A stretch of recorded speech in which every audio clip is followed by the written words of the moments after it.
হয় কি সে অনেক খারাপ, বাট আপনারা খেয়াল করেন না যে তারা আমাদের নামে কি বলছে বা কি।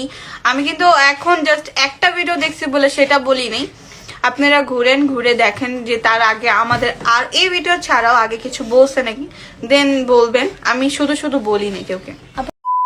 বন্ধুরা এবার লাইভে এসে নুসরাত জাহান অন্তরাকে একই বলল ঋতু হোসাইন। অন্তরাকে ঋতু হোসাইন বলল, যদি আমাদের বাড়িতে থাকতেই হয় তাহলে আমার কথা মতো চলতে হবে, যদি সেটা না পারো তাহলে আমাদের বাড়ি থেকে চলে যেতে হবে। এর জবাবে অন্তরাই বা কি বলল? বন্ধুরা আজকের ভিডিওটি অনেক বেশি ইন্টারেস্টিং, সুতরাং ভিডিওটি না টেনে শেষ পর্যন্ত দেখুন। বন্ধুরা অনেকদিন যাবত ঝামেলা চলতেছে নুসরাত জাহান অন্তরা এবং ঋতু হোসাইনের মধ্যে। সম্প্রতি এই ঝামেলা আরো বেড়ে গেল। ঈদের শপিং এবং কেনাকাটা নিয়ে ঝামেলা হলো ঋতু হোসাইন এবং অন্তরার মধ্যে। শোনা যাচ্ছে এই ঈদে ঋতু হোসাইন নাকি 25,000 টাকা দামের একটা ড্রেস কিনেছিল, কিন্তু নুসরাত জাহান অন্তরা এ বিষয়ে অনেক মন খারাপ করে।